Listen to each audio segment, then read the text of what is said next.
There are more than a few gems in this genre of film.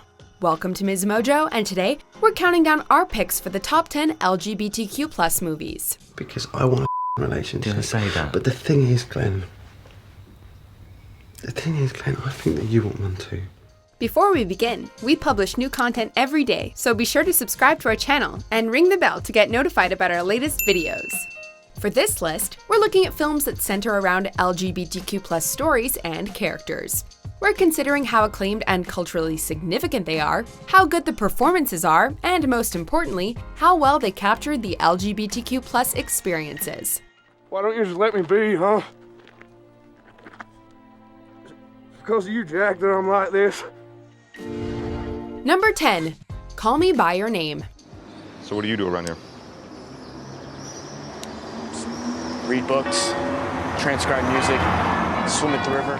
Set against the background of rural Italy, celebrated director Luca Guadagnino brings to vivid life the 2007 novel of the same name. The story follows 17-year-old Elio and his sultry relationship during the summer of 1983 with his father's assistant, 24-year-old grad student Oliver.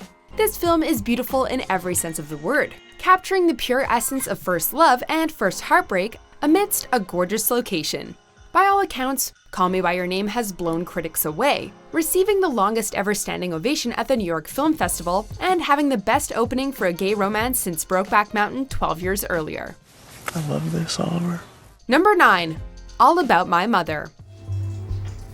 ¿Y para qué has ido a La Coruña?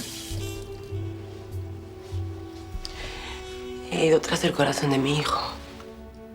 The central theme of All About My Mother is one of sisterhood and companionship between all women, including the prominent trans characters in its message. The vibrant visuals, bitter irony, and all-around tragic comedy of this poignant Spanish-language movie have been lauded by critics and theatergoers for decades. Nurse Manuela's teenage son Esteban is killed at the movie's outset in a car accident, leading her to go and inform Esteban's father, who's actually a cross-dresser named Lola, of the son they never knew about. Yo lo único que tengo de verdad son los sentimientos y los litros de silicona que me pesan como quintales. Number 8. Moonlight. Let your head rest in my hand. Relax. Moonlight is the kind of groundbreaking film that only comes along once in a generation. Exploring what it means to grow up a gay black man in America, it gave a voice to people who are underrepresented in contemporary cinema.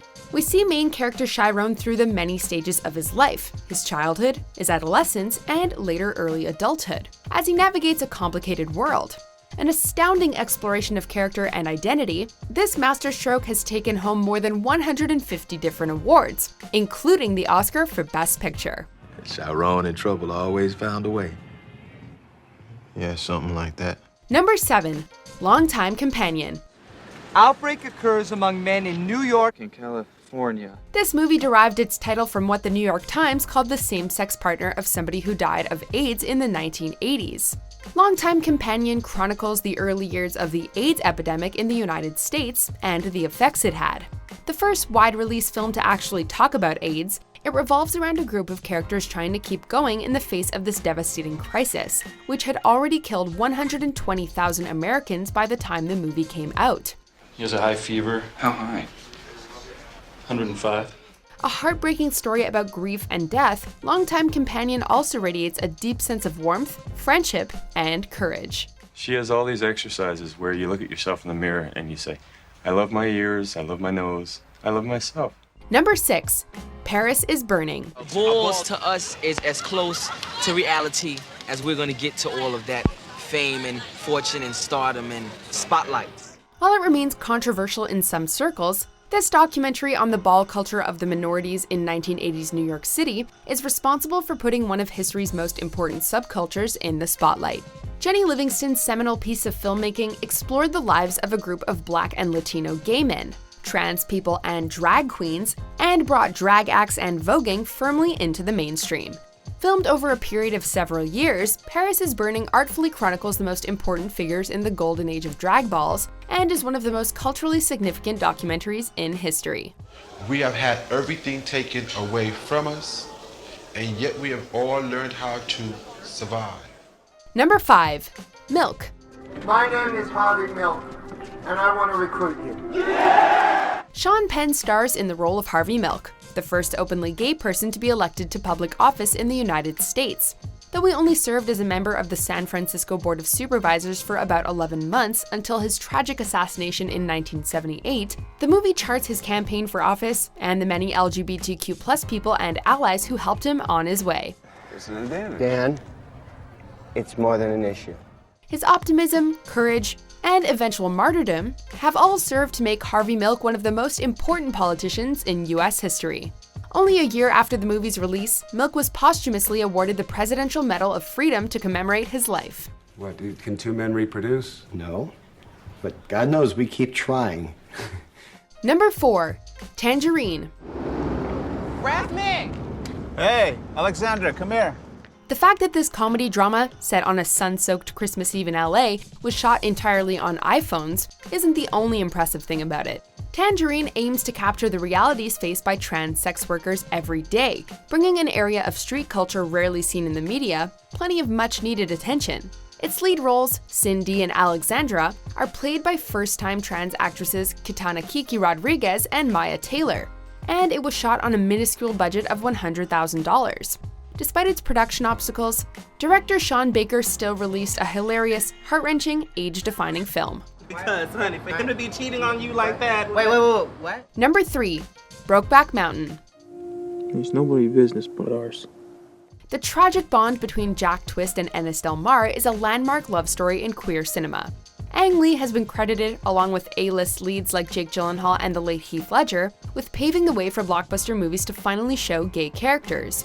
Named for the location of the unforgettable summer the two characters shared together, Brokeback Mountain captures the pain of being closeted, and has become one of the all-time greatest romance tales. I wish I knew how to quit you. Its cultural impact is undeniable, despite it being made the butt of many unpleasant jokes since its release. If you can't fix it, Jack, you gotta stand it. Number 2. Weekend. Oh, come on, put your leg over. This bittersweet British movie captures a chance encounter between two men who form an intense relationship over the course of a brief weekend. Meeting just days before one of them is planning to leave the country, audiences are acutely aware that as the minutes go by, Glenn and Russell are running out of time together. Weekend also discusses many social and political issues faced by LGBTQ+ people in the modern world in depth, such as heteronormativity and gay marriage. This makes it down to earth and incredibly relevant to the lives and struggles of queer people today. I couldn't be more proud of you than if you were the first man on the moon. Before we unveil our top pick, here are a few honorable mentions. Você pode pensar, cara.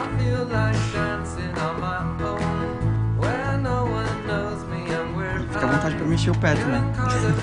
반가하면 고소하고. 넌 어떻게 알아? 적진이 해본 게지? I've been looking for you, Lone Star. You know I could have killed you? Huh? I feel better. I wanted to thank you. Well, good for you now. Get the out of my car. Number 1. Carol. Oh, your perfume. Yes. It's nice. Todd Haynes' cinematic masterpiece explores the affair between housewife Carol Aird, played by Cate Blanchett, and photographer Thérèse Bellivet, played by Rooney Mara. The film is set in New York in 1952. While neither of them feels shame about their love, it needs to be kept secret so that Carol won't lose custody of her young daughter as she goes through a divorce. I always spend New Year's alone. In crowds. I'm not alone this year. Based on Patricia Highsmith's novel The Price of Salt, the relationship between Carol and Thérèse is beautifully translated to the big screen and offers an uplifting ending rarely seen in a gay period drama. The critically acclaimed Carol goes to show that even in the repressed 1950s, love will always win. It's not your fault, Therese. Do you agree with our picks? Check out these other great clips from MsMojo, and be sure to subscribe and ring the bell to be notified about our latest videos.